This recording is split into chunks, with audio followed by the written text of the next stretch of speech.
This review is of the Adventuridge 4-in-1 airbed. You can use it as a single bed or two single beds that are attached to each other, or a high raised single bed by stacking them on top of each other and connecting them with the straps that are built in. Personally, I am very dubious about the straps because they would have to be very well reinforced in order to prevent them from actually causing the bed to be ripped open. It does include a pump and a carrying bag, so you don't have to keep it in the box. It is hard to get it back in the box because, you know, they just pop it in there right from the factory. A little bit more information. Super safety valve helps rapid inflation and deflation, which is true. Waterproof flock top prevents sheets from slipping, provides soft velvety feel, and adds to comfort. Although I would not suggest sleeping directly on top of this because it's harder to clean than sheets that you could put on here. Strong vinyl coil beam construction, which is just this thing with all the, you know, the columns there. Contents, I also have two single beds, these things right here. Unfortunately, because they put them this way, the pillows are somewhat uncomfortable, although I do like the fact that the connection, the Velcro connection, is on this very far end, so you can kind of slip your shoulder underneath there or part of your arm to help give you more comfort and support for your neck. So in terms of support for your neck and head, it's pretty good. Unfortunately, because the bumps are arranged this way instead of the long way, it is a bit uncomfortable at times. Let's see, and I think that's pretty much it. Here are the dimensions: 75 by 29 by 9 inches, or 191 by 73 by 22 inches per bed. Obviously, if it's 9 inches thick, that would be 18 inches plus if you stack them on top of each other. So let's take a look at the actual parts. Okay, so the user manual comes in English and in Spanish, and you don't actually need it if you just use your brains a little bit, but you know, it can be confusing for some people if they have no experience with this kind of thing. So you know, do what you need to do if you're having trouble figuring it out. The pump comes, it's a very good pump. I don't know how durable it is. However, as far as filling up the bed quickly, this is fantastic. The very large circumference of the pump chamber makes it very easy to push a lot of air into the bed very quickly. And you've got this quick attach here. Doesn't have any threading or anything like that. And then you have three different ways. Now for the bed itself, you're going to use this thing and connect it directly to the built-in valve. It's a one-way valve, so you don't have to worry about the air leaking out when you disconnect it. When you're pumping up the pillows, you can use one of these two things here. They're different sizes for different speed of filling it up, and those also do a great job because the valves on the stems of the pillows are also designed to be one way. So let's take a look at the rest of it. Okay, so I've got them in the bag here just so you can see. It's got straps on the back so you can carry it on your back. That's kind of convenient, good idea. And we've got the pillows, which look like this, and you can see the ridges that, and on the back there are big Velcro pieces that stick to the bed's Velcro. And here's the one-way valve that you can pump it up with. It's again, not perfect, but it's not bad for what you're getting. Now the bed itself, at the very end of the head of the bed where the valve is, you've got these two Velcro pieces where you can position the pillow again.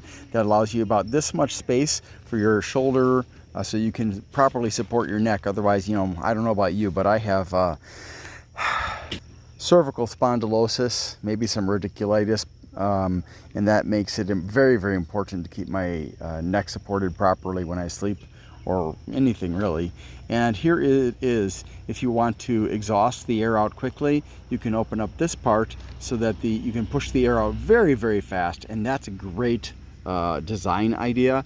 Also, here's the one-way valve for when you're pushing air in there through using the pump, and that will really make it easy to remove the valve from here in order to be able to close it up without losing any air. And once you've got it closed up, then you can put the cap on it to make doubly sure, and make sure it's pushed all the way in. All parts are pushed all the way in, and then you're going to push it back inside the recess here. Now this is on both the pillows and the beds, this is the most difficult part, is to make this whole thing recessed into this hole here. It takes a lot of effort.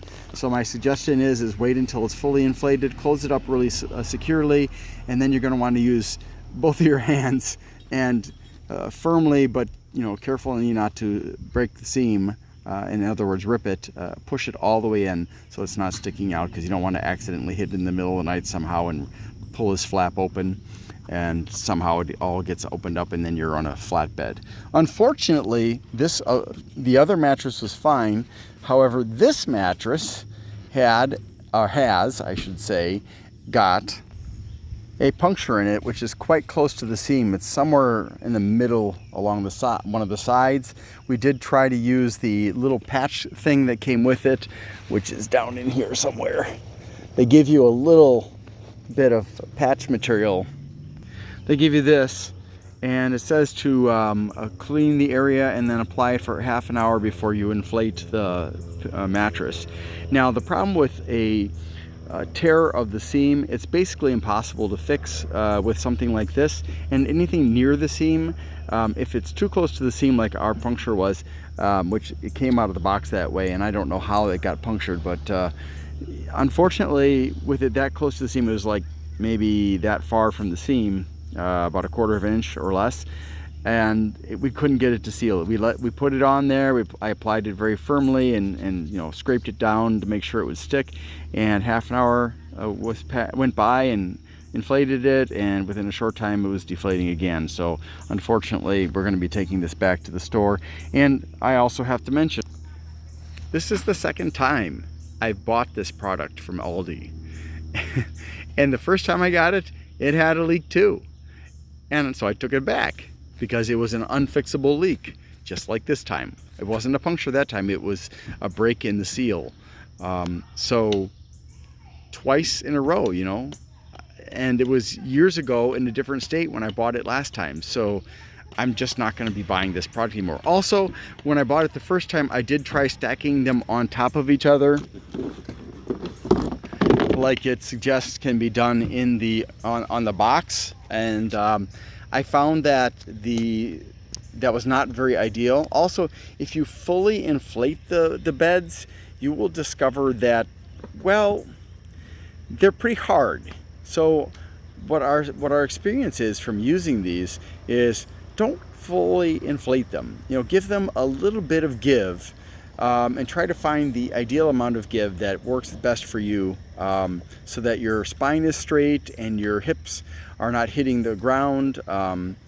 If you're a very heavy person, you're going to struggle with that, because I'm only 160 pounds, and even then sometimes during the night I could feel my hips scraping the ground. But if it's really hard, you're not going to be very comfortable, because it's fully inflated. It's going to be hard. All that air is going to be putting a lot of pressure against your body, and you don't want that. Honestly, I don't really recommend this particular product, given that twice in a row now I've had the same basic problem of a leak that was unfixable, and the other challenges with it. I think it should be a thicker mattress, number one. Number two, they should make the material thicker, or use a thicker, I think this is probably like maybe a 6 or 8 millimeter thick plastic. I think they should have gone for something like a 10 millimeter thick plastic to try and improve the chances that it's not going to be a leaker. But ultimately, was it a coincidence that I got two bad ones from two different states years apart? Maybe, but maybe it's just an indication that the products aren't that great. Or maybe I just had bad luck. I don't know. I think it's got potential. I think some of the ideas that they've incorporated, especially the valves and the very nice pump, are great. But if it's going to be a leaker, we were on a 2-night camping trip, and my poor boy sacrificed himself so that I could sleep on the one that didn't leak. Not ideal. So I'll give it a 4. Thanks for watching, and hope you have a great day.